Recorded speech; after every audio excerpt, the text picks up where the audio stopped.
start. Thank you. A very good evening to you all, and we thank you once again for joining us on the E4Impact webinar, where we host a lot of interesting topics, and we are privileged to invite an amazing array of speakers who come to us and share great nuggets on business and on market trends and what's happening in our continent. So I welcome you all once again. It's been a while, but we're excited today to talk about a topic that we've meant to address for quite a while. And on that note, I want to welcome Seidu. Thank you so much for agreeing to speak to us. Our speaker is already here. And we thank him so much for coming through. He is the Chief Executive of the Africa Trade Academy, a Pan-African organization which is building capacity of Africa's public and private sector to take advantage of regional, continental, and global trade opportunities. So I will introduce him later on, but thank you so much, sir, for joining us this evening. So we're very excited to showcase our network and our efforts as E4Impact Foundation. And I just want to share a few slides with you which you'll be able to know if there is anyone joining us for the first time, who is E4Impact and what are we all about. The E4Impact Foundation, which is very passionate on growing impact entrepreneurs, hence our name, Entrepreneurship for Impact Foundation, was founded and has a very passionate mission to be able to address impact in Africa and empower passionate African entrepreneurs so that we can scale and build from idea stage, from a business in growth, what we call growth stage, which is just been initiated, and existing businesses, to make them strong, sustainable, profitable, and innovative businesses. So we are passionate about job creation and providing solutions that are African-based and provided by African entrepreneurs. Our alliance of universities that we work with are key players on the ground to offer the action-orientated programs that we run as the E4Impact Foundation. We are very passionate about collaborating. And then we are creating partnerships with the universities. We are creating partnerships with institutions and organizations that are passionate as well about building businesses of impact, about building an ecosystem which allows entrepreneurship to thrive. We are very passionate about building a very huge vision that allows us to become by 2025 a leading force for the creation and growth of sustainable enterprises in Africa. And we're doing this by offering training on access to markets and financing opportunities where we have opportunities to meet investors in our boot camps that are running our programs, in webinars such as this. And you can find all this information on all our social media platforms, that is on Twitter, LinkedIn, Facebook, and our YouTube channel, where you'll find most of our impact footprint so far is in 25 countries. We're very passionate about promoting, signing with the relevant institutions and promoting SDGs of no poverty, quality education, decent work and economic growth, industry innovation and infrastructure. The E4Impact Foundation was passionately founded by the Catholic University of Milan, and in partnership with our alliance partner and our first being Tangaza Universities, we have since grown, and our partners, our founding partners, we have since grown to be instituted as a foundation in 2016 to offer the Global MBA in Impact Entrepreneurship. This is a master's that was initiated in Italy and then brought to Kenya, to Africa, at Tangaza University, Kenya in 2010, and now we are in 25 countries.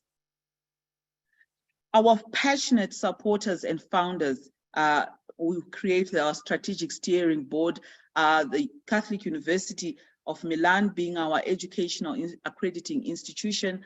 All our programs have a dual accreditation from our local Continental Alliance partners and the Catholic University of Milan. And we have passionate entrepreneurs of note, billion-dollar and million-dollar institutions and individuals who are passionate about building, who have joined us on this vision to build and you will find our founders presented there.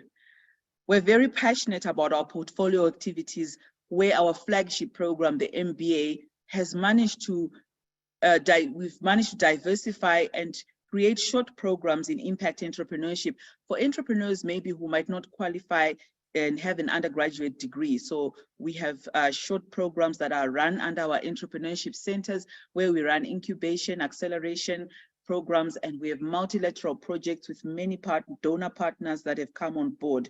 And we are developing and sustaining and our value chains in agricultural sector, climate change, and energy, and building skills, building ecosystems that promote entrepreneurship to grow.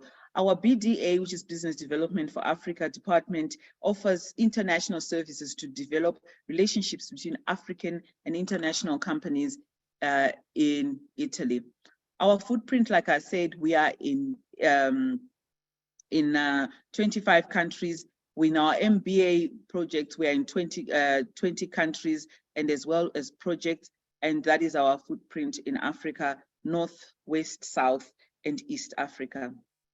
We have a very strong team in Italy of 27 individuals who passionately follow our vision and implement our vision. In Africa, 32, 7 offices in Africa, and over 30 lecturers from Italy, Europe, and US participate in our programs across. We are passionate about gender equity and equality, and therefore we have 50% of our workforce in Africa. And also in our program, we are very passionate to make sure that we are promoting entrepreneurs of note. We do not teach entrepreneurship, as we say, we train impact entrepreneurs. So we're very practical in our approach. We are offering a very innovative traditional MBA, which is competing very well against the traditional MBA. And it is an MBA which is creating job seekers and not job creators, not job seekers. Our programs are, like I said, dual accreditation. They are affordable. They are quality in terms of delivery, as they're very practical and very hands-on.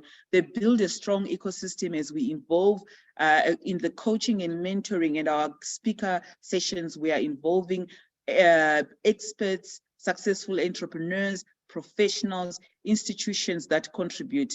We are also building an international and a continental and a local faculty, as our programs are run on the ground by the local faculty of our alliance partners, but we have an emerging continental faculty of experts in different sectors of industry who are also joining us, as well as our 30 lecturers that I've mentioned from the US, from Italy, and from Europe.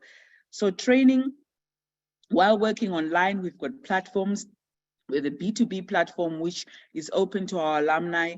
We have other platforms that allow access to markets and links to international investors and European markets.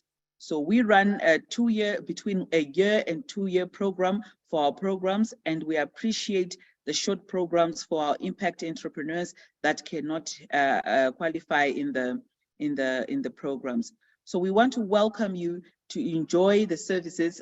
You can go onto our social media platforms online.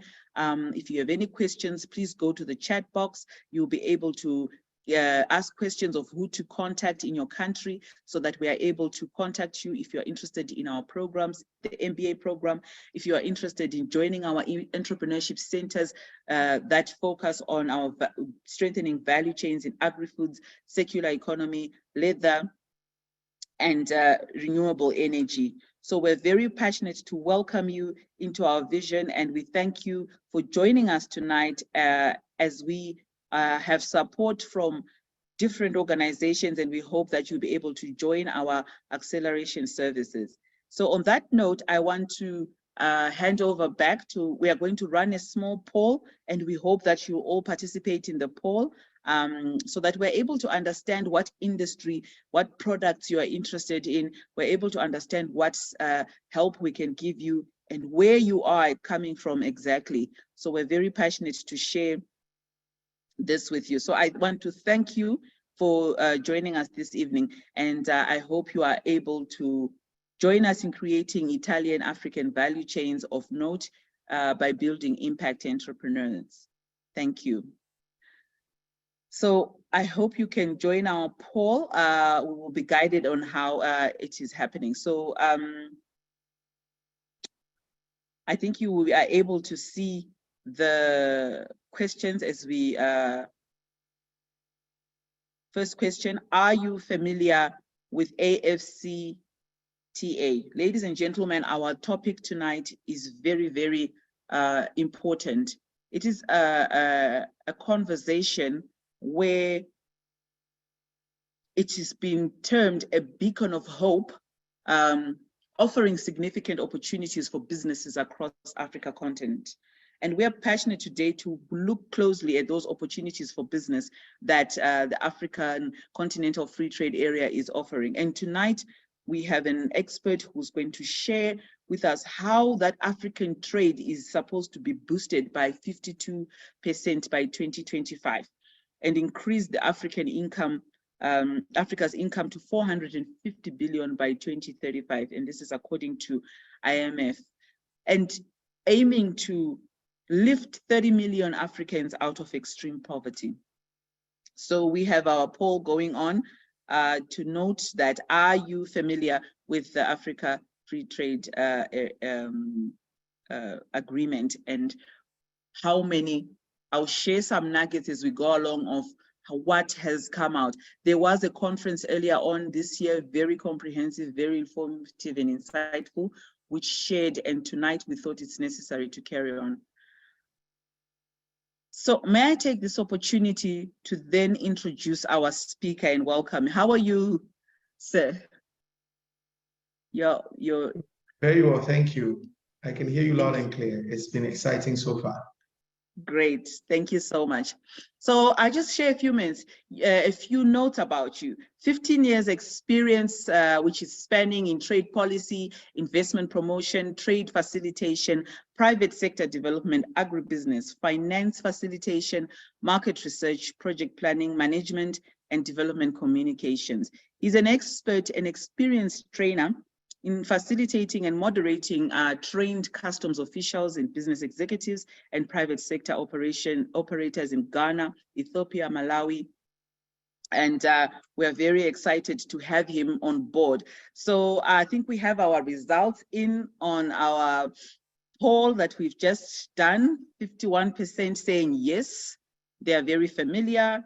23% saying no, which is very exciting because it means our conversation tonight is very relevant, and some 26% which is in between, which is equally exciting. So allowing us to continue and knowing that continuous awareness of this conversation is very necessary.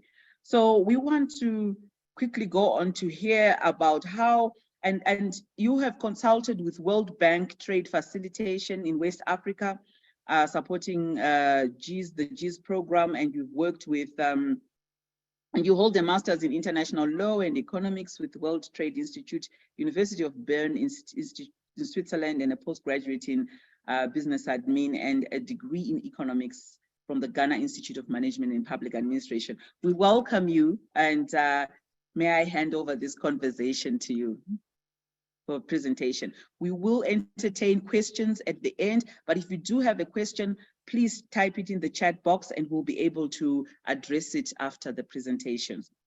So we'll leave a good 10-15 minutes to be able to discuss a little bit more. Great, thank you very much, Betha, for that introduction. And of course, good evening to everybody. My name is Dode Seidu, and I am with the Africa Trade Academy. I would also like to thank E4Impact sincerely for this opportunity to share what we've been doing at Africa Trade Academy, supporting SMEs, businesses across Africa when it comes to understanding and taking advantage of the AfCFTA. The idea is to make about 25 to 30 minutes presentation, after which we would allow for questions and answers from distinguished participants. So I don't know if everybody can see my slides or my screen shared. Yes. If it's okay with you, I would like to start. Go ahead. Thank you. I will be talking, providing some context. I know that quite a significant number of people here said they're familiar with the AfCFTA, and I do hope that I can bring some perspectives that will help them to know much more. Then, of course, we'll talk about the agreement itself, the AfCFTA. For now, because of the level of negotiations and what has been done on the AfCFTA, I'll be focusing more on the protocol on trading goods, which is a key component of the AfCFTA. I'll talk about the rules of origin and then end with how you can practically export under the AfCFTA. So we've been pursuing, if I say we African countries, we've been pursuing integration as a people, perhaps from our the immediate post-independence era of many African countries. That effort led to the establishment of the Organization of African Unity in the early 60s. And of course, the idea was to pursue continental integration immediately, but the process that was pursued was more along the lines of regional economic communities, the coming together of regional bodies to address barriers to trade, address security issues, as well as use and take advantage of common resources. So we ended up with 8 recognized regional economic communities, and the map of Africa you see here represents the different regional economic communities. What is quite clear, of course, is that many countries belong to multiple economic communities. So we have the Arab Maghreb Union, which is up the Sahara. We have the Common Market for East and Southern Africa, most of the yellow parts.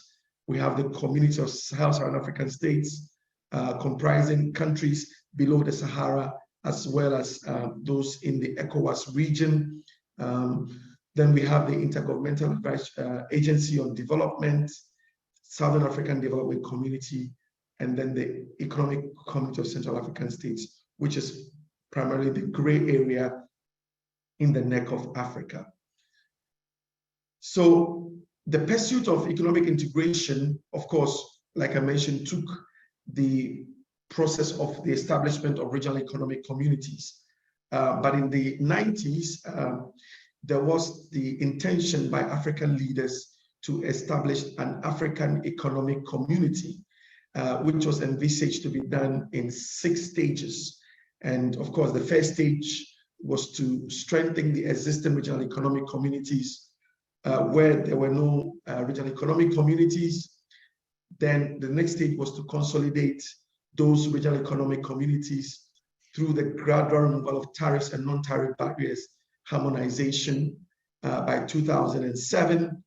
Of course, the third stage was to establish free trade areas and customs unions. I'll be explaining most of these subsequently, what these mean for the integration process. So there was intention to establish free trade areas and customs unions by 2017. Then, of course, coordinate and harmonize tariff and non-tariff measures among the regs by 2019. Then, of course, create a common African market by 2023. And then by 2028, establish an African economic community, including an African economic monetary union by 2028. So this is just to highlight the fact that the integration journey has been ongoing for a while, and there has been significant effort creating a roadmap towards that. So sometime in 2012, there was a renewed effort to relook at the journey from the 1994 intention to create an African economic community. And so African countries began to negotiate and look at the creation of the AfCFTA. But what became critical in making this decision was that having established regional economic communities for more than 50 years, we began to look at what was happening in those regional economic communities. And a research, of course, by UNCTAD in 2019 looked at intra-Africa trade within the regional economic communities. If you're seeing what is on my screen, you notice that the dark green bars represent the level of intra-Africa trade within the regions, and the yellow represent the level of trade outside of each of these regions.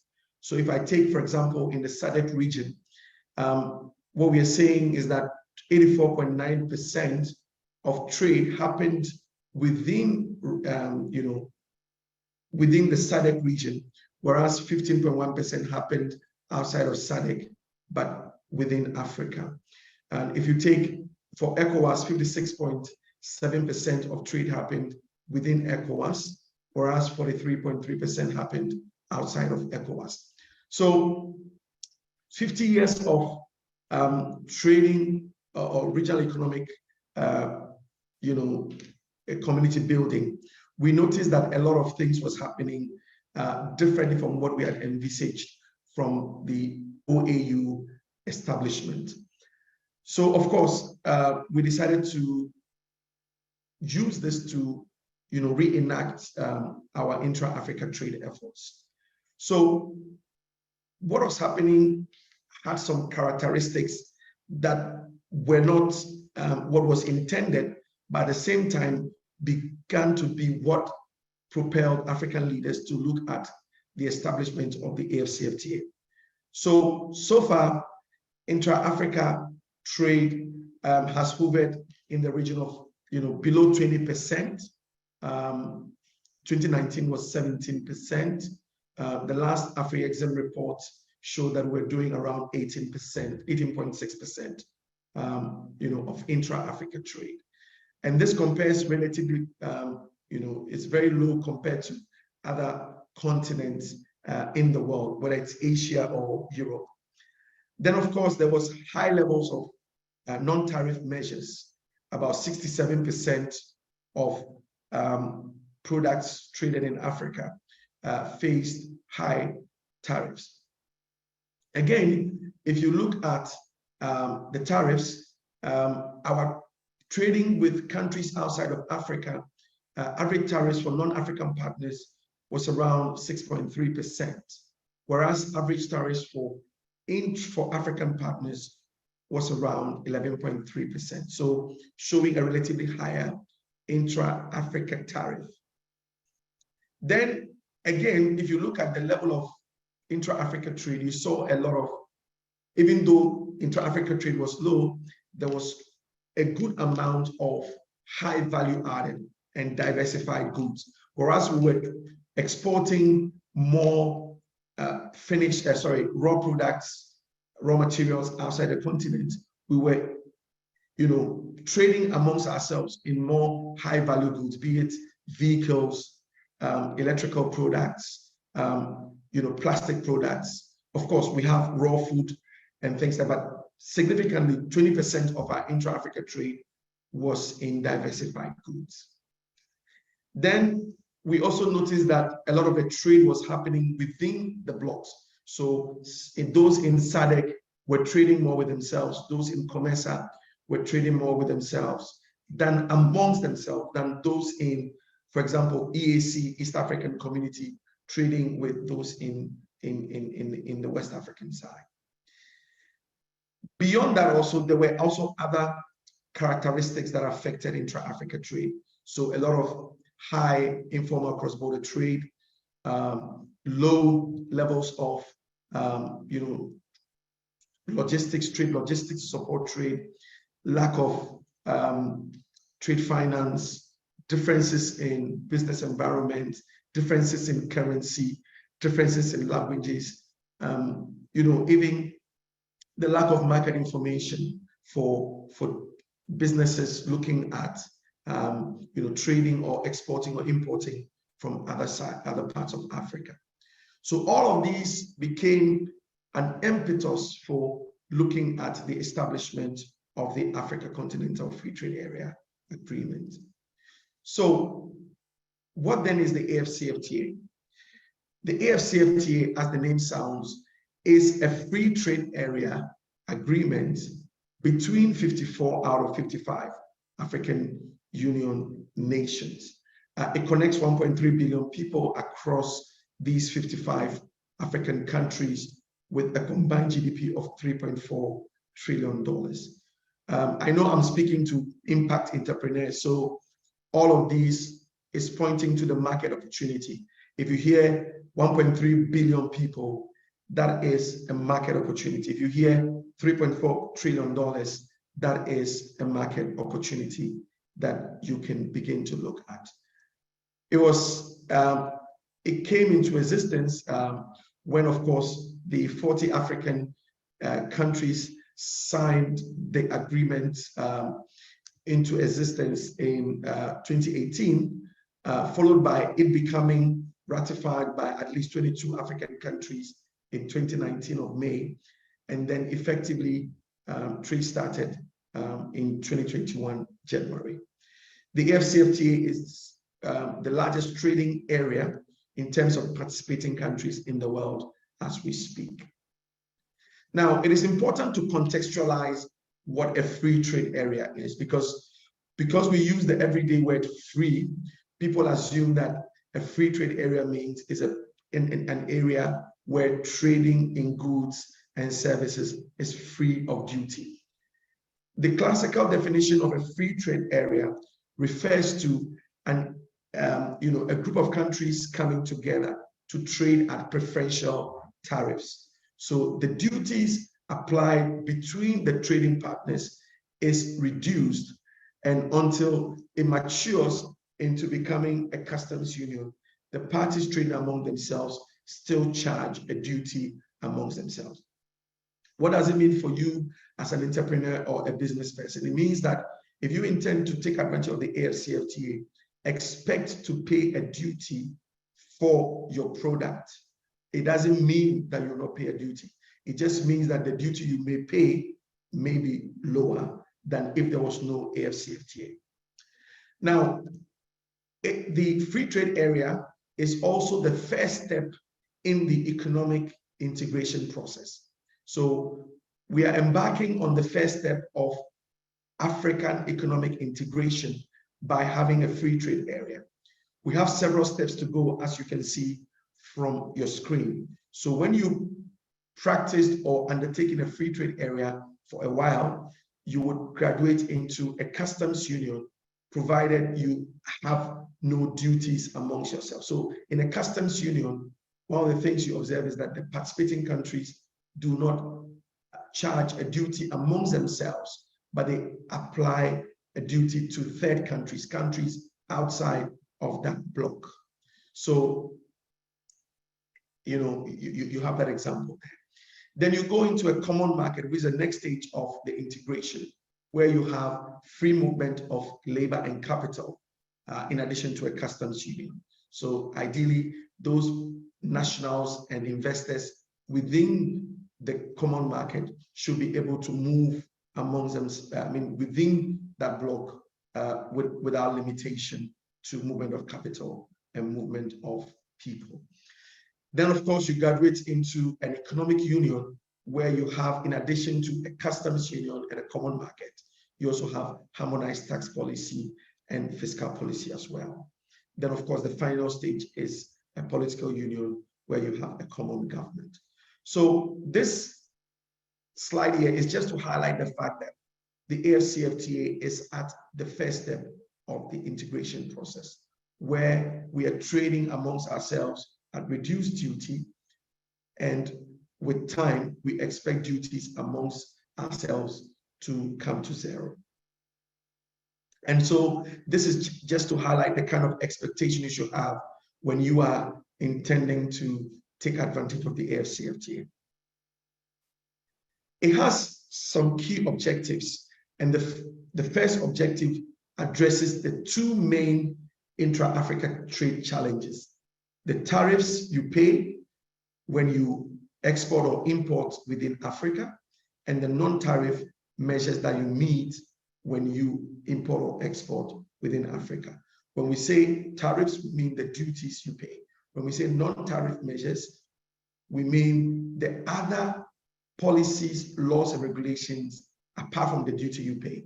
So when countries open up their borders or even allow you to trade, they have gatekeepers, institutions, and policies that are to enforce other non-tariff measures to prevent or assure public safety, good health, and things like that. So the AfCFTA intends to streamline and reduce these first two, the tariffs and the non-tariff measures. Of course, it intends to liberalize trading services. So the first objective is to liberalize trading goods. The second is to liberalize trading services. So we expect to see not just the movement of goods, but also the ability to trade in services. I hope I can talk about that as we go along. The AfCFTA provides a platform to cooperate on investment, intellectual property rights, and competition policy. So here, it's providing the legal framework for Africans to be able to, undertake intra-Africa investments, to be able to go to another African country and invest as an African within that country, to be able to protect the creation of your intellect, be it, an innovation, something you've developed that needs to be protected for you to earn the economic benefits of it. And then also create a level playing field for economic actors to operate. It provides a platform to create on all other trade-related matters, be it standards, be it sanitary and phytosanitary measures. The AfCFTA provides that. The fifth objective, it provides a platform to cooperate on customs and also other trade-related measures. So amongst, if you're going to trade in goods, then we need to see the customs of each of the African countries interacting and cooperating with each other, being able to provide trade facilitation measures that allow for reduced cost and time when goods move across borders. It provides a mechanism for the settlement of disputes where state parties who have their obligations or rights infringed on have a forum for redress. And last but not the least, the seventh objective is to establish and maintain an institutional framework for implementing the AfCFTA. So the secretariat, the committees, all the structures, both hard and soft, that we see to give effect to the agreement falls under the objective 7. So the AfCFTA has a legal structure. It's been negotiated in phases. Phase 1 looked at the first 3: protocol on trading goods, protocol on trading services, protocol on the rules and procedures for the settlement of disputes. Phase 2 looked at protocol on investment, competition policy, and intellectual property rights. And then phase 3 looks at digital trade, e-commerce, and then women, youth, and SMEs. So as we speak, we have traversed all of phase 1 almost. Phase 2 has been, we have the legal text agreed on. Countries are yet to ratify those, and then negotiations on phase 3 are currently ongoing. It's important to understand this as a business or an investor, because the structure of the agreement must be known and read in context. So you cannot just take one part of the agreement without looking at the other part. So this is the roadmap to from, of course, 2012, when the AfCFTA negotiations were reinvigorated. In 2012, the conception of the AfCFTA agreement. 2015, negotiations were launched. Then 2018, we saw signing of the agreement by member states, and then subsequently the adoption of the phase 1 protocols. In 2019, the AfCFTA protocols, phase 1 protocol on trading goods, were ratified, and then we began to see the commencement of the negotiations for the other phases. In 2021, 2020, we saw the commissioning of the AfCFTA Secretariat, the appointment of a Secretary General, and then, of course, the other aspects of the negotiations still went on. 2021 official trading started. Then we saw the end of phase 1 negotiations and start of phase 2. In 2022, we saw, of course, more ongoing negotiations of the phase 2 protocols. There was a launch of the Pan-African payments and settlement systems. Then there was a pilot trade under the AfCFTA. I know your question would be, if trading commenced in 2021, why was there a pilot of the trade? So, of course, the agreement having been ratified by the countries, official trading started meant that the reduction of the duties began in 2021. But of course, the actual movement of goods under the agreement is what we tested in 2022 through the Guided Trade Initiative. As we speak this year, the phase 2 protocols have been finalized. Phase 3 protocol negotiations are ongoing, and there is envisaged an expanded Guided Trade Initiative, which will be launched by the Secretariat very, very soon. As we speak, 46 countries have ratified the AfCFTA agreement out of the 54 countries that have signed it. What does it mean? It means that those countries that have ratified the agreement are those countries that have rights and obligations under the AfCFTA. If a country has not ratified, they have no responsibility. There are no requirements of them under the AfCFTA as we speak. These are the 46 countries that have ratified the AfCFTA agreement. So you can perhaps locate your country where you are joining from. And if your country has not ratified yet, in any way that you can, please encourage them to ratify. Because if they don't ratify, you will not be able to benefit from the opportunities of the AfCFTA agreement. For businesses, what does the AfCFTA portend for you? It portends reduction in tariffs to 0 over a period of time. I'll talk about that. So intra-Africa tariffs are expected to reduce to 0 between a period of 5 to 10 years, depending on the country. Hopefully, I'll talk about that shortly. Reduction or elimination of non-tariff barriers, I've mentioned that already. The AfCFTA provides a large market opportunity for businesses, 54 countries, which you can look at. It provides the opportunity for you to participate in regional and continental value chains. Up until now, most businesses and the value chains they're involved in could be domestic or national, or at best regional, that is along the REX, the regional economic community level. But now the AfCFTA is providing the opportunity to be able to expand your value chain across the continent. Employees of businesses under the AfCFTA, of course, through the investment protocol, would have the opportunity to move and provide their services across countries. It provides opportunity for investments, intra-African investments, free movement of capital, and then, of course, a mechanism for settlement of disputes, as well as addressing non-tariff barriers. Now, so at this stage, Mr. Seidu carries on, I would love for you to now put your questions in the chat room as he finalizes his presentation, so that we're able to have the last 15 minutes to discuss with him. So I want to see more questions in the chat room. Thank you. You may carry on.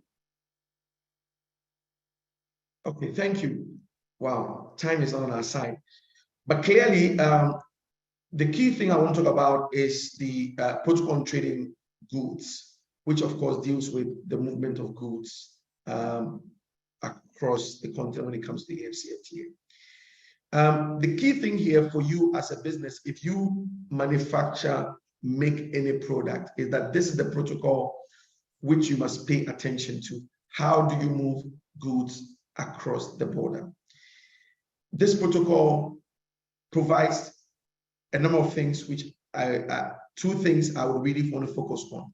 The first one is the means by which you will know the duty to pay when you are exporting.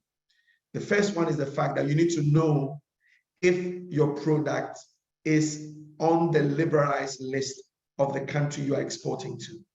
If you intend to export, let's say you're based in Nigeria, you're exporting a product to Kenya, the question to ask is the product I'm exporting to Kenya, is it liberalized? Which means, is it part of the products on which the duties have been reduced? So under the AfCFTA, there are three categories of products. The category A products comprise 90% of the country's product lines or tariff lines, for which they are going to reduce the tariffs over a period of between 5 to 10 years. Secondly, the country can also have a category B. So you can see on the slide, category A, 90% of tariff lines, category B, 7% of tariff lines, and category C, 3% of tariff lines. The category B tariff lines, the 7%, comprise products which the country you are exporting to or a country considers as sensitive. Usually, these are products that are, produced and have tax and employment implications for which the country is not so keen on allowing increase in imports of those products. They will typically put them in the category B. In the category C will be those products that the country does not intend to allow imports of. So again, using the Kenya-Nigeria example, if you're exporting, so the question is, where is my product? If my product is in category A, I would expect to meet a reduced duty. So assuming the duty on that product, let's take an example. Let's say you are exporting a shea butter-based product from Nigeria or from Ghana to Kenya, and that product would typically have met a duty of 20%. If it's in category A, then the duty will be reduced for you. If it's in category B, the duty may not be reduced. It may be probably a bit higher. If it's in category C, it will be even higher because the country could be self-sufficient in that product and may not want you to, may not want you as in opening up for you to bring it in. So please take note of that. Okay, so if I may come in now, just looking at our time, with a question in reference to what you've just explained, and this is mainly in the service sector. And a question is coming from Robert Muoka, who said, what impact on is Africa Free Trade on service and tech businesses in terms of scalability across Africa?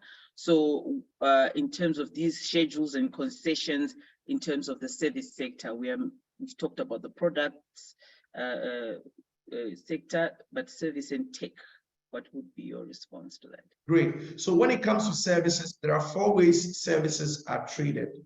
The first way services are traded is that you provide a service from your country to the consumer of the service across the border in another country. So that's the first way. The second way that you export a service is the consumer of the service comes to you from their country, assuming you are in another country, to use your service. So let's say you're based in Zimbabwe, I am from Ghana, you're a professor, or you have a university, which is an educational service. I travel to Zimbabwe to be tutored. That is the second way. The third way is that I, as the provider of the service, travel to the consumer in another country to provide the service. So in this case, you as a professor comes to Ghana to do a lecture or to provide consultancy. That is the third way. The fourth way is the requirement to establish premises and to provide a service. So you're required to have a physical presence to provide the service. Now, you need to understand this as a service provider. So in the first mode, which is the first one, an example of what I'm doing is, so any person who is listening to me and taking advantage of this webinar who is not based in Ghana, I am actually exporting the knowledge and the capacity to them. So know the mode in which the service provision, the service you provide is required. And then you can take advantage of that. So assuming you can provide your service sitting in your country to another African country, that is a way to provide the service. Of course, the other aspects will come in, the aspects of pricing and competitiveness, the aspect of regulations. Some sectors are highly regulated. For example, financial services provision as a service may not be provided, in the way I'm providing. For example, typically you may be required to have, a central bank license, required to have a physical presence in the country to be able to provide a service to your consumers. So the AfCFTA provides that opportunity for you if the service sector we're talking about is liberalized. As we speak, 5 sectors have been liberalized: financial services, business services, ICT, tourism, and transport have been liberalized. If you are operating in these sectors, you are likely to be able to provide, export those services across the border within your country, from your country. Great. So we work with entrepreneurs that are in urban areas and semi-urban areas. This is very important information. Would you be in a position to say what institution or organization that is cutting across that they could approach to get this information for a small to medium business?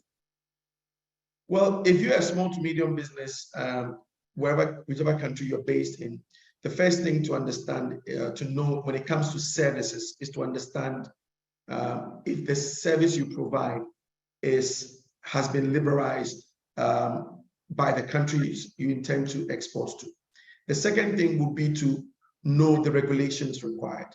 So, for example, if you intend to, export your service as an IT person, the first mode is usually very easy. You can provide business process outsourcing from your country to other people across the border.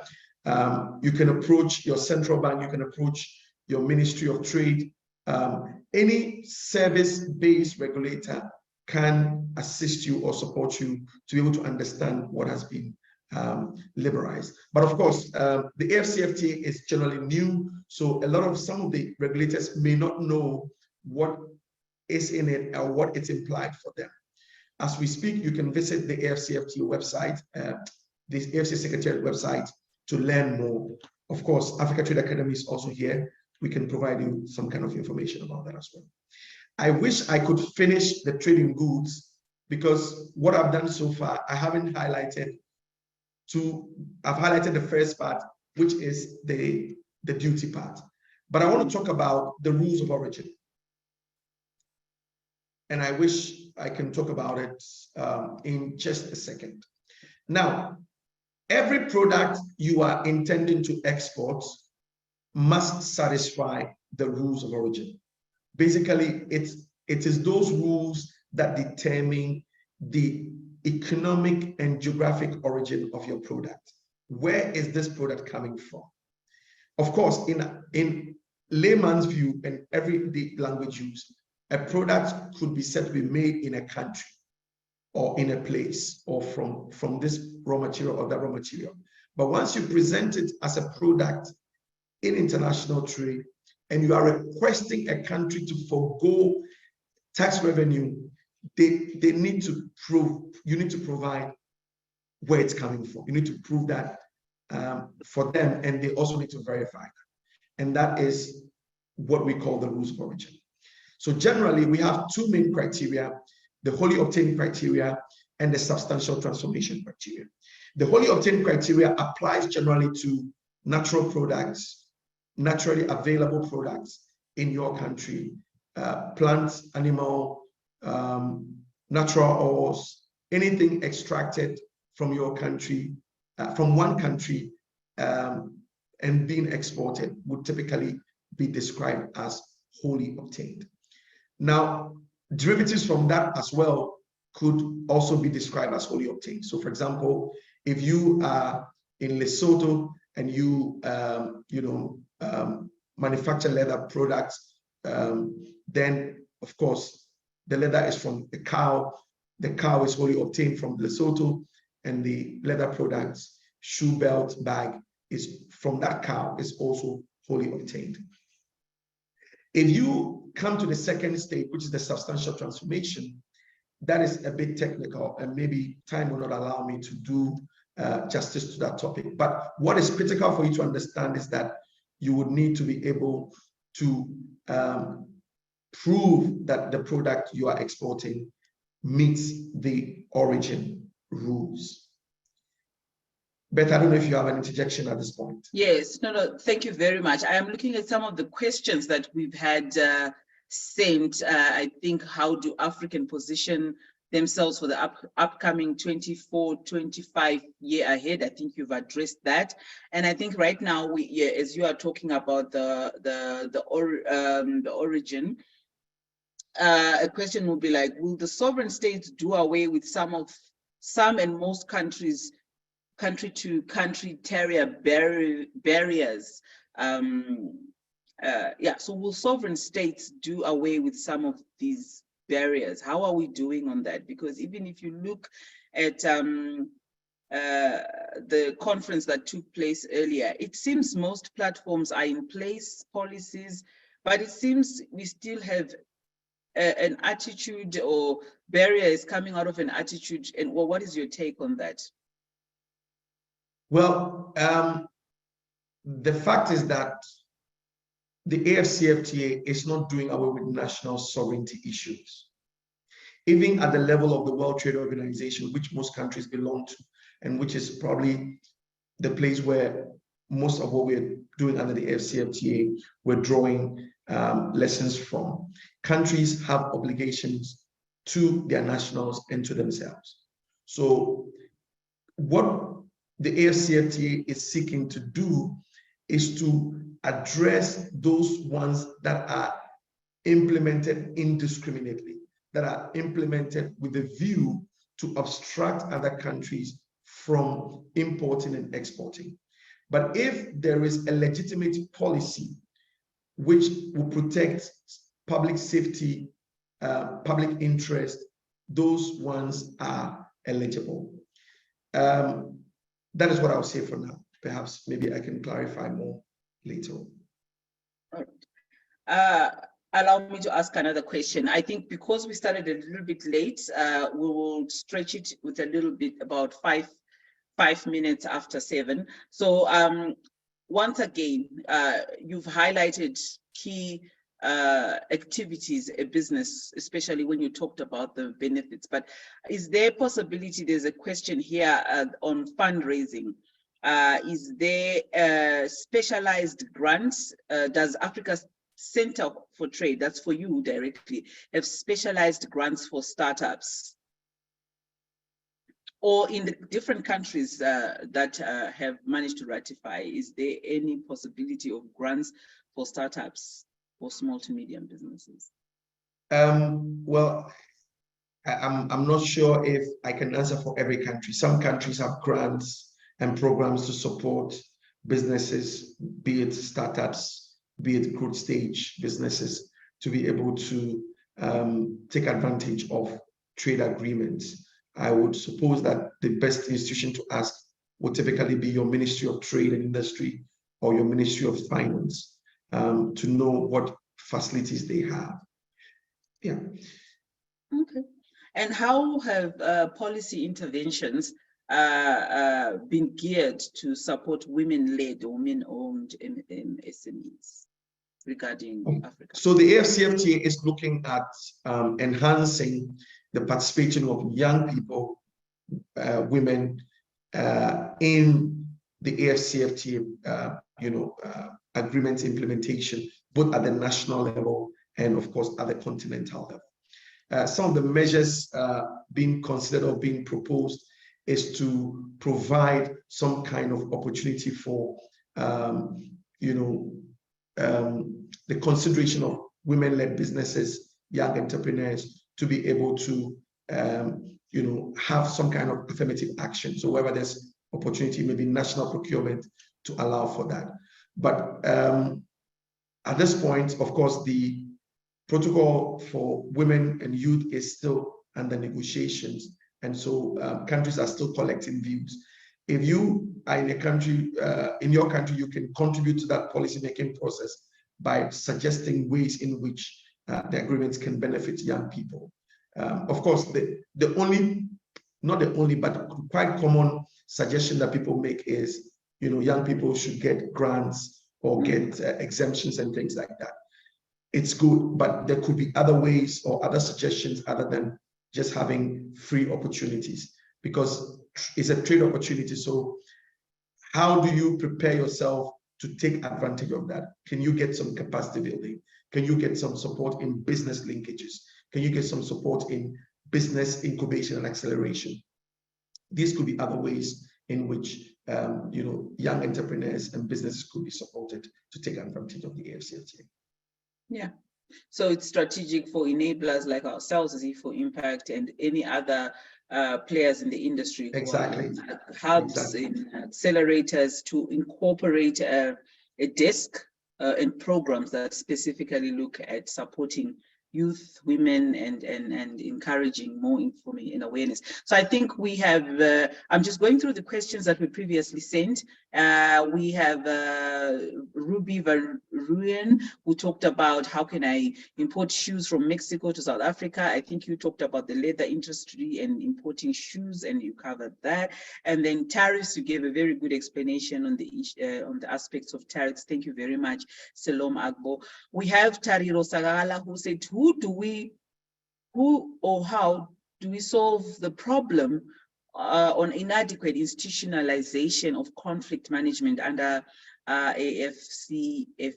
What does AfCFTA say about special economic zones? I think you've touched on it, but I think the issue of conflict management and adequate institutionalization of it, because in the conference it was actually mentioned that trade mediation and arbitration of trade issues was costing Africa up to 5 billion, because most cases would be resolved off the continent. So how does a small business, upcoming emerging business, be assisted to manage the costs of conflict management or need for arbitration services? Okay, so from your experience, the AfCFTA provides, in my view, three main dispute or conflict resolution mechanisms. The first one is the fact that most the dispute mechanism is largely state to state. Okay, so if you're a business, if you are a private sector operative, you would not be able to directly engage in conflict resolution as in the dispute mechanism. You have to use your state's mechanism. So your country has to be notified or be aware of whatever challenges you are having in utilizing the agreement when you export or import from another state party. Then secondly, of course, that country would be able to take up the necessary action from that point. The second mode for any conflict resolution is the non-tariff barrier resolution mechanism. So there is a mechanism under the AfCFTA. If you encounter any non-tariff measures or non-tariff barriers, when you are exporting or importing, you can report it. And through some back-end mechanisms where there are focal points, they'll be able to contact address the issues you've raised with that. The third way is in the context of investor and state disputes. So that context would happen if you are an intra-African investor investing in another African country and have issues or have any disputes in which you can take up a dispute, with a state. So let's say you're investing in a country and there is confiscation of your assets, then there's a mechanism to use. Of course, that mechanism is yet to be elaborated well, but it's provided for in the investment protocol of the AfCFTA. All right, so I'll let you finish. I'm giving you 2 minutes to finish your presentation, and then we want to stop at exactly 10 past and be able to take two more questions. 2 minutes. I always seem to have the situation where I don't get to say everything about the AfCFTA in the time. We need another session. We need another session. But more importantly, because we're talking about how a business can take advantage of the AfCFTA, I want to end on this 1, 2, 3 slides. You must have a business. You must have a registered business. You must have an exportable product. The product, for you to take advantage of that, you must have a product that is exportable. It may be a product, but it may not be exportable. An exportable product, in my view, is a product that is able to meet the market requirements and taste of other people at a competitive price. So if you have whatever product you have, but it doesn't have these characteristics, I'm afraid you can export it, but maybe it may not be able to sell. You must be registered with your national authorities. Every country have their process for which you must register with them to be able to export, be it your Export Promotion Authority, be it your Ministry of Trade, your National Chamber of Commerce. You must be able to do that. Please conduct some market research. The AfCFTA has tools that can help you to conduct some market research. But find out, I want to export this product to that country. What is the market opportunity for the product? Who will buy? Who are they? That market segmentation. So you need to have that business sense to be able to know if your product will do well in another country. Please make sure that you have a buyer. There is a buyer who is willing to buy, willing and able to buy. So buyer contracts are important. Please identify and understand the requirements of the country you are exporting to. So yes, you have a buyer, but what are the other requirements? What are the tariffs? What are the duties to pay? Must you, satisfy the Food and Drugs Authority of that country? Must you obtain a license? Please take note of that. Obtain a certificate of origin. When your product gets to the other side, somebody should be able to know where your product is coming from. And usually the certification authority would be in your country. We call them the competent national authorities. They are designated to issue certificate of origin. Once you have that certificate, include it in your with your product to export. Don't forget, also find out about how to get your product to the market. The logistics. Are you sending it by air? Are you sending it by sea? Take note of it and compare, of course, the costs and the pros and cons of each of that vis-a-vis your product. And I think I will stop here. Great. Thank you so much. I think you in our chat where you talked about export of foodstuff just now. We had Mendezi, who has said any trade barriers on export of foodstuffs. What is your say on this? Definitely, Florence says, thank you. We need another session because yes, I've seen a lot of questions. I think Mr. Seidu tried to touch on different sectors, but I see another session coming up where we are really zeroing in on the requirements of each sector. It's an ongoing conversation, and I think the sector one, I'm trying to look for an overall questions. Are there secretariats of in all countries and that have been ratified? I think we covered that one. So let me focus on you responding to the question on, as we end, do you think small to medium businesses in Africa or business in Africa is ready? Is it agile enough, and is it ready enough to take on Africa free AfCFTA? From your my answer is here. The private sector needs to utilize every opportunity to identify market opportunities in other African countries and seize them. The AfCFTA will only materialize to those businesses and countries that prepare. So the fact that you are an SME or a business does not mean the AfCFTA is for you. It is your interest, investment, trying to understand it, trying to identify market opportunities that would help you to be able to take advantage of it. You can give yourself some short-term, medium-term plan and say, look, I'm going to get myself ready in 3 years, in 5 years, putting the measures, because you have to become export ready to be able to take advantage of the AfCFTA. According to Dr. Francis Mangeni, he says the AfCFTA is ready. Utilize it. The agreement is ready, but businesses must get ready. Thank you.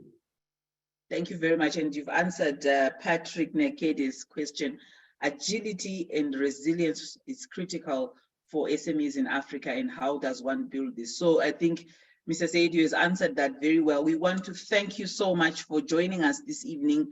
And we want to thank so much our participants who have joined us this evening. And I hope to speak more on this.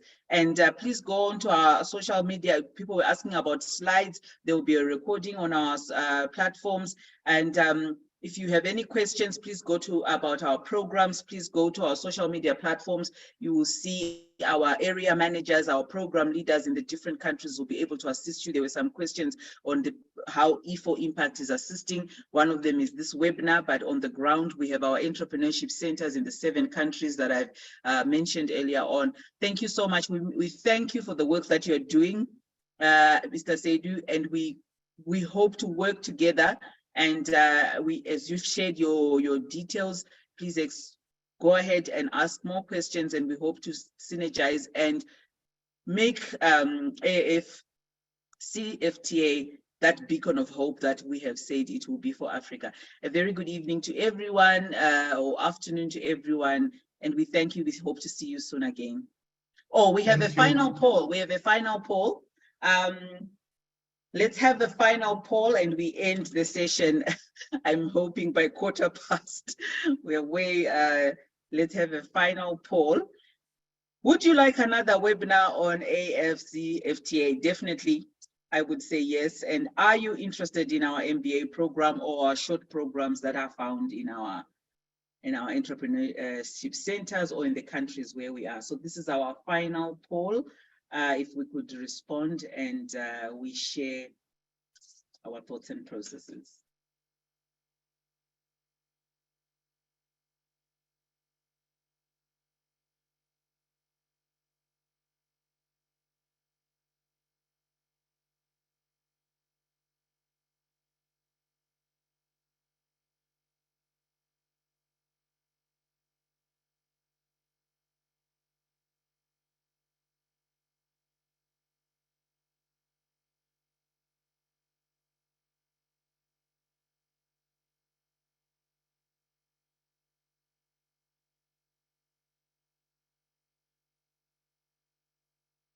All right, so I think we'll share the results on our social media, and there we go. 96% said yes, and 68% are definitely interested. We thank you, ladies and gentlemen, and we wish you a good evening wherever you are. Thank you. Good night or good evening.